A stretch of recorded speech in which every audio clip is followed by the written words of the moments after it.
फातिमा को हमने आज से कुछ अर्से कबल तकरीबन 50 सालों बाद उनकी फैमिली से मिलवाया था। भाई আমার ভাই বলে রে আমার মা বাবার কেমনে দেখবো ভাই কলিজা ফাটে বাবা বাবা রে মা গো ও মা ओ माँ मेरा बच्चा मेरा बाबा मेरा बच्चा।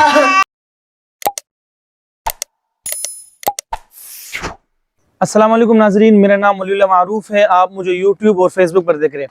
नाजरीन, स्क्रीन पर जिस खातून की तस्वीर आप देख रहे हैं इनका नाम फातिमा है। फातिमा को हमने आज से कुछ अर्से कबल तकरीबन 50 सालों बाद उनकी फैमिली से मिलवाया था। फातिमा तकरीबन 10 से 11 साल की थी जब वो अपने घर के बाहर खेल रही थी। उनको अगवाकारों ने अगवा करके पाकिस्तान मुंतकिल किया और यहाँ उनको फ़रोख्त कर दिया था। फातिमा यहाँ परेशान कुन ज़िंदगी गुजार कर, हालात से लड़कर, कंप्रोमाइज़ करके उन्होंने अपनी ज़िंदगी गुजारी। 2-3 बार उनकी शादियाँ हुई, शौहर कहीं या तो फौत हुई या उन्होंने छोड़ दिया। तो फातिमा की हालत अभी इस तरह से थी कि वो कराची की सड़कों में भीख मांग रही थी। हमने टिकटॉक पर एक वीडियो देखा, बहुत सारे दोस्तों ने हमें वहाँ मेंशन किया था। ये खातून सड़क किनारे बैठकर भीख मांग रही थी और किसी ने हमारे एक दोस्त थे फजल मौला भाई, उन्होंने इनकी वीडियो बनाई थी जो भीख मांग रही थी और वो रोना रो रही थी कि मैं अपने प्यारों से मिलना चाहती हूँ। हम गए, हमने उनका इंटरव्यू किया, हमारी टीम ने उनके ख़ानदान को तलाश किया।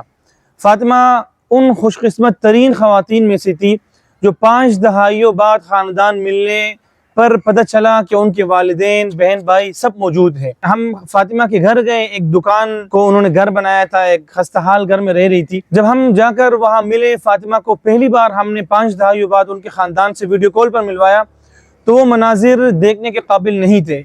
बेटी ने जब पहली बार माँ बाप बहन भाइयों को देखा तो चिल्ला चिल्ला कर रोई। निहायत ही दिल खराश मनाजिर थे। सबसे पहले आप उन मनाजिर को देखें, फिर हम आपको बताते हैं कि मजीद क्या सूरत हाल। अस्सलाम वालेकुम माँ गो ओ माँ बाबा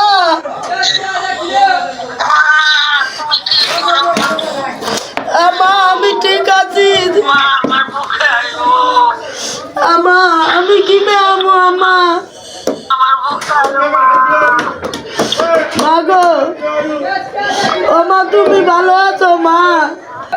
আমার বাবা, আমার মা, আমার বোন, ভাই, শহীদুল, সবুজ, শহীদুল ভাই, সবুজ,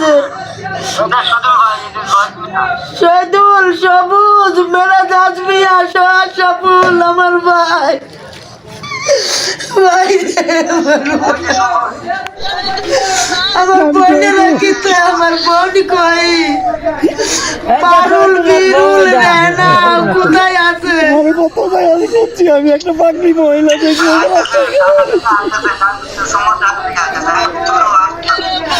ভাই আমার মা বাবার খেয়াল রাখো ভাই। মা গো ও মা আমার ভাইয়ের সাথে বিয়া হয়েছে। বাবা বাবা আমি আল্লাহর কাছে দাবি করছিলাম আমি যে আমার মা বাবারা দেখবো অতন আমি মরবো না। আল্লাহর কাছে দাবি করছিলাম আল্লাহ আমি যে আমার মা বাপেরা না দেয়া আমার মত দিও না, আমি জীবন চাই, আমার মা বাপেরা দেখবার চাই, আমার ভাই বোনেরা দেখবার চাই। বাবা আমার ভাই সবুজ,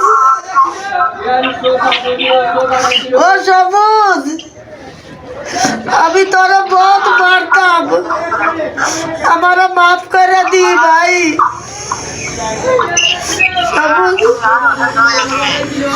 আমি ভাই তোরে বহুত মারতাম ভাই, আমার মাফ করে দিবি। আমি বল তোর বোনের কথা কয়ে কয়ে করতে করতে চোখে আন্দি হয়ে গেছি ভাই, আমার কিছু নিজের আয় না, আমি বহুত অসুবিধার তাই ভাই। अभी हम पाकिस्तान में बहुत गरीब हुई भाई भाई हमार भाई अल्लाह तेरा बड़ा जिंदगी दे हमारे बच्चों भी सबाई रे दुआ करो हमारे भाई बहुत मिलाए जिसे भाई बाबा बाबा हमारे सामने आसो बाबा हमार कलीजा फाटे बाबा बाबा रे बाबा गो আমি মরে যাবো রে বাবা আমি তোমারে দেখবার পারবো না বাবা আমার কপালের নসিব খারাপ হয় বাবা মা গো ও মা ও মা আমি কেমনে আবু মা আমি আবার পারি না পাকিস্তানে মা বাংলাদেশে আমি পাকিস্তানে তাই মা আমার ভাবি কই आपकी भाभी তাই ভাবি ও ভাবি কেমন আছো ভাবি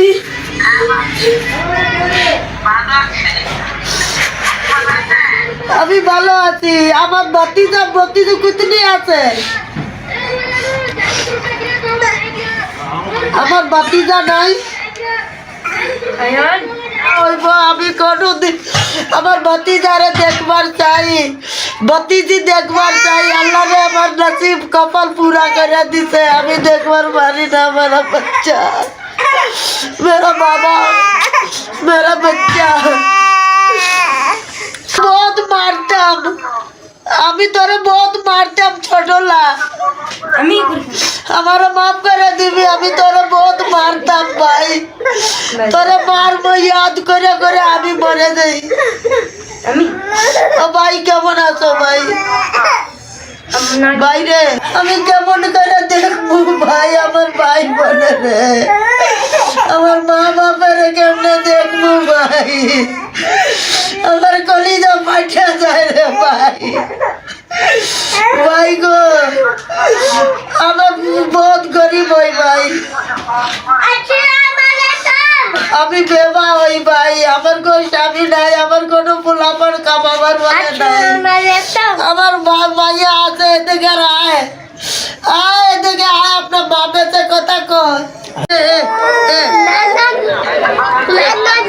না না না না না না না না भाई बेटा जी। तो ये मनाजिर थे एक बेटी ने जब पहली बार अपने माँ बाप को 5 दहाइयों बाद देखा। इस वीडियो के एक हफ्ते बाद हमें एक अफसोसनाक खबर मिली। फातिमा की जो वालिदा वीडियो कॉल पर 5 दिन पहले मौजूद थी वो दुनिया से फौत हो चुकी। जब उस वालिदा ने अपनी बेटी के अहवाल सुने, उनके बारे में वीडियोस देखी कि उनकी बेटी कराची में पाकिस्तान में भीख मांग रही है, तो उनसे रहा न गया। उन्होंने एक हफ्ते निहायत ही तकलीफ में गुजारा और उस एक हफ्ते के बाद उनकी मौत वाक़ई हो गई। फातिमा के दास्तान, दुख भरी दास्तान यहाँ ख़त्म नहीं हुई। वालिदा की जुदाई की खबर उनको मिली, बहुत ज़्यादा रोई, गमनाक हुई। फिर उनके वालिद, भाई, सब लोग बार बार राब्ते में हैं और तकलीफ देह बातें हो रही हैं कि वो कैसे अपनी बहन को बांग्लादेश बुलाए। फातिमा को यहाँ उनके शौहर छोड़ चुके हैं, वो एक नहायत ही खस्ता हाल घर में रहती है। हम चंद माह बाद दोबारा उनके घर में गए, हमने उनके हालात पूछे तो किसी ने उनके घर के बाहर एक छोटा सा ठिया लगा के दिया था। वहाँ वो कुछ बच्चों की चीज़ें फ़रोख्त करके अपनी ज़िंदगी गुजारने की कोशिश कर रही है। तो फातिमा की ये वीडियो दोबारा बनाने का मकसद हमारा ये था कि क्या पता हमारी आवाज़ अरबाब इख्तियार तक पहुँचे और ये बेटी जो 5 दहाइयों से यहाँ अपने माँ बाप के लिए, अपने ख़ानदान के लिए तड़प रही है, उनको बांग्लादेश भिजवाने के लिए इक़दाम उठाए जाएँ। फातिमा के बारे में अभी चंद रोज़ कबल एक निजी टीवी पर एक न्यूज़ चैनल पर उनके बारे में रिपोर्ट भी चली, जो वो अरबाब इख्तियार से भीख मांग रही थी कि उनको बांग्लादेश भेजा जाए। तो ये अहवाल थे खातून के जो इंसानी स्मगलिंग का शिकार हुई थी। ह्यूमन ट्रैफिकर्स ने उनको पाकिस्तान लाकर बेचा और वहाँ उनके क्या हालात थे, घर वाले ठीक ठाक, भाई बहन सब मौजूद, वालिदैन सब मौजूद थे, لیکن بیٹی یہاں اپنوں سے کوسوں دور تھی اور یہاں بھیک مانگنے پر مجبور تھی۔ الحمدللہ ہماری ٹیم کی بہت بڑی کامیابی تھی کہ انہوں نے اس غمزدہ ماں کو اپنے ماں باپ سے ملوایا۔ یہ مناظر آپ نے دیکھے، یقیناً بہت ہی دردناک مناظر ہے۔ اس طرح کی تقریباً ہم 140 خواتین کو ان کے پیاروں سے ملوا چکے ہیں، تو ہماری کوشش ہوگی کہ ہم مزید اس طرح کے لوگ اپنے پیاروں سے ملوائیں، اور ہم وقتاً فوقتاً ان لوگوں کے لیے اس بات پر بھی آواز اٹھائے کہ ان درد کی ماری خواتین کو، ان مظلوم خواتین کو ان کے پیاروں سے ملوانے کے لیے اقدامات اٹھائے جائیں۔ انشاءاللہ بہت جلد ایک اور ویڈیو میں ملاقات ہوگی۔ اپنا خیال رکھیے۔ السلام علیکم۔